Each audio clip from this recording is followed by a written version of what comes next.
अस्सलाम वालेकुम dear students, मैं आपका इंग्लिश मेंटोर मोहम्मद शरीफ। तो जैसा कि आप जानते हैं कि हम आपके लिए इंग्लिश ग्रामर की वीडियोस लेके आते हैं और आपको इंतहाई आसान तरीके से समझाने की कोशिश करते हैं।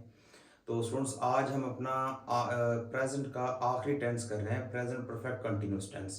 तो आइए स्टार्ट करते हैं और वीडियो को स्किप ना करिएगा, क्योंकि ऐसा ना हो कि आप कोई इंपॉर्टेंट पार्ट को छोड़ दें और बाद में फिर आपको उसकी समझ ना आए। तो चलिए जी, शुरू करते हैं। निशानी: रहा है, रही है, रहे हैं, ये इस टेंस की पहचान है। जब उर्दू सेंटेंस को आप पढ़ेंगे, जैसे वो सुबह से अपनी किताब पढ़ रहा है, तो आखिर में रहा है आया है।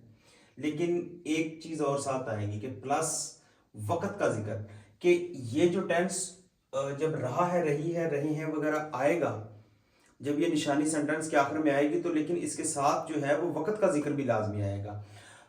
देखें, जब हम सेंटेंस को करते हैं, जैसे वो जा रहा है, ये प्रेजेंट कंटिन्यूअस का टेंस है, प्रेजेंट कंटिन्यूअस है। ये वो जा रहा है, अगर ये हो जाए, यानी ये सेंटेंस को इस तरह किया जाए जैसे वो 15 मिनट से जा रहा है, तो फिर ये बन गया प्रेजेंट परफेक्ट कंटिन्यूअस टेंस। तो प्रेजेंट कंटिन्यूअस टेंस में और प्रेजेंट परफेक्ट कंटिन्यूअस टेंस में सिर्फ एक ही चीज का डिफरेंस है, वो है कि वक्त का जिक्र।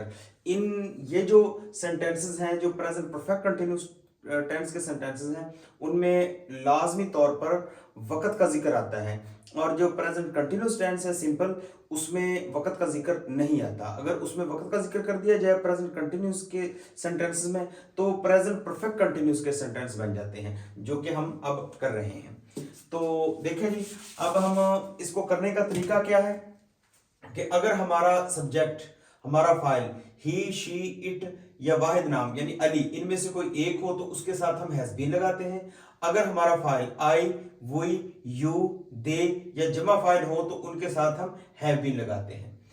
और उसके बाद पहली फॉर्म के साथ आईएनजी का इजाफा होता है। मैंने बताया था कि जब भी आईएनजी का इजाफा करना हो तो वो फर्स्ट फॉर्म के साथ करते हैं, और उसके बाद ऑब्जेक्ट आता है। और अगर वक्त का जिक्र किया गया हो, तो उसके बाद मुय्यन वक्त के साथ सिंस और गैर मुय्यन वक्त के साथ फार आता है।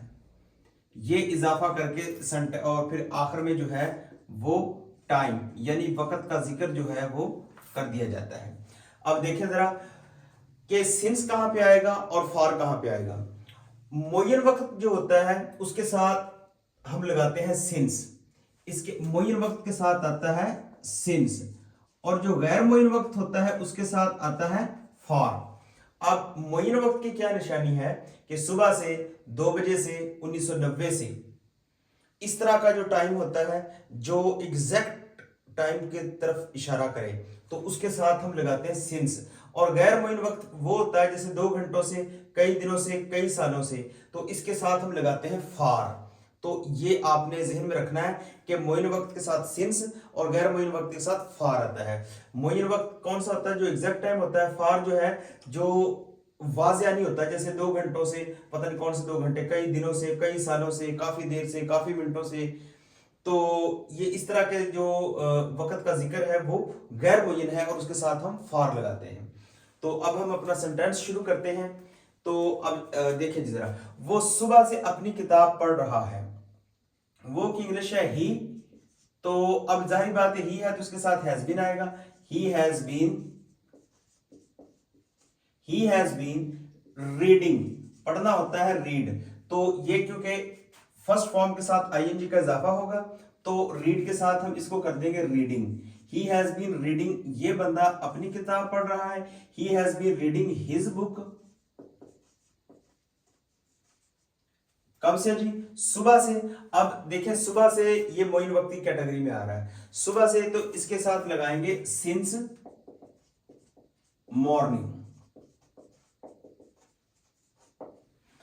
वो सुबह से अपनी किताब नहीं पढ़ रहा है, तो वही जो एक मेथड पहले आपको बता चुके हैं कि जब सेंटेंस को नेगेटिव करना हो तो उसके हेल्पिंग वर्ब के बाद नॉट लगाते हैं, और जब उसको इंट्रोगेटिव सवालिया करना हो तो उसके हेल्पिंग वर्ब को स्टार्ट में ले आते हैं। तो यही एक तरीका है जो चलता है सब टेंसेस में। एक ही दफा इसको बस जहन में बिठा लें आप। तो अब क्या करेंगे कि ही और उसके बाद हैज अब एक बात आपने याद रखनी कि नॉट यहां पे आएगा।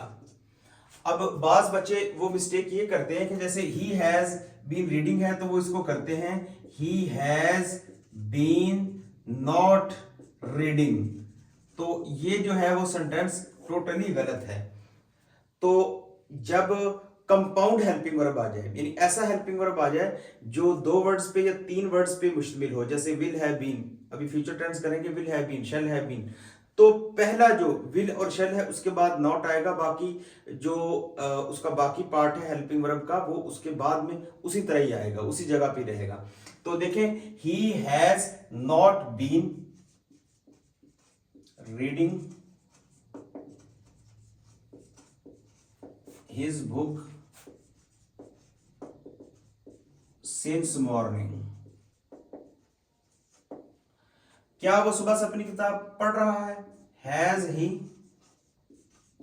अब जब सेंटेंस जो है वो इंट्रोगेटिव हो जाएगा तो उसके हेल्पिंग वर्ब को स्टार्ट में ले आएंगे। हैज इधर आ गया तो ये सेंटेंस भी इसी तरह हो जाएगा। देखें, अब हैज को इधर ले आते हैं, मिसाल दे रहा हूं, has he been reading his book since morning. तो ये आपके समझाने के लिए। अब ये क्या होगा जी, हैज शुरू में आ गया, has he been reading his book since morning. क्या वो सुबह से अपनी किताब पढ़ रहा है? तो ये सेंटेंस इस तरह होगा। आगे देखें जी, तुम 1992 से इस फैक्ट्री में काम कर रहे हो, तो यू के साथ आएगा हैव बीन। यू है, जब सब्जेक्ट यू होगा तो उसके साथ हम आई वो यू दे, जमा फाइल में से कोई एक होगा तो उसके साथ हम लगाएंगे have been. You have been working, subject लगाया, उसके बाद हेल्पिंग वर्ब लगाया, फिर काम कर रहे हो, इसकी इंग्लिश वर्क, वर्क के साथ आईएनजी का इजाफा होगा, working. You have been working इस फैक्ट्री में, in this factory.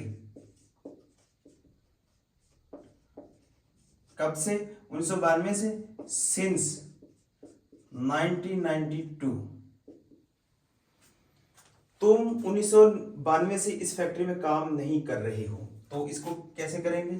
You have not been working in this factory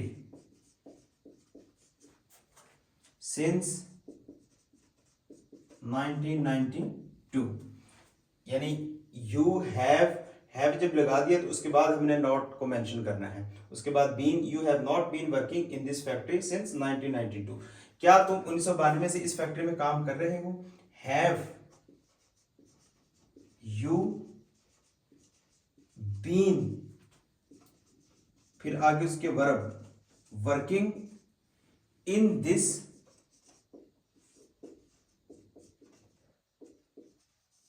factory since 1992। तो ये हमारा दूसरा जो सेंटेंस था वो हो गया। अब देखें जी, बच्चा कई मिनटों से दूध के लिए चिल्ला रहा है, तो द चाइल्ड, जब बच्चे का जिक्र करेंगे तो उसके साथ दी या द वो आएगा। The child has been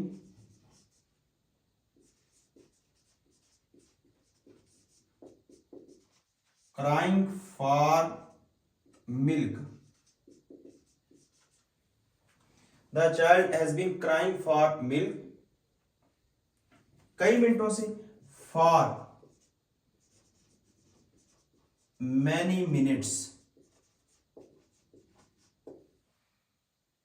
the child has been, child आया उसके साथ हैज बीन आएगा, क्राइंग चिल्लाता है, फॉर मिल्क दूध के लिए, फॉर मैनी मिनट्स कई मिनट से। एक बात याद रखना कि क्राई के बाद प्रेपोजिशन आती है फॉर, ये तो फॉर है प्रेपोजिशन, और ये फॉर है जो सिंस फॉर वाला जो इसके साथ हमने यूज करना था। बच्चा कई मिनटों से दूध के लिए नहीं चिल्ला रहा है, तो क्या करेंगे? The child has not been crying for milk for many minutes. क्या बच्चा काफी देर से जो दूध के लिए चिल्ला रहा है? Has the child been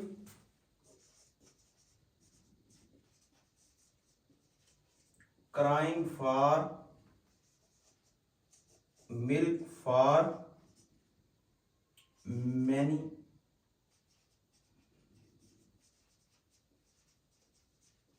minutes। तो ये सेंटेंस भी आपका हो गया। तो स्टूडेंट्स, अगर इसमें कोई आपको परेशानी हो तो आप कमेंट सेक्शन में पूछ सकते हैं, और मैंने इसको समझाने की पूरी कोशिश की है प्रेजेंट परफेक्ट कंटिन्यूअस टेंस को। अगर आपको कुछ में परेशानी हो तो इससे जो पहले 3 टेंसेस हैं आप उनको भी देखें, उनकी वीडियोस को देखें, ताकि आपको अच्छी तरह उसकी समझ आ सके। अल्लाह हाफिज़।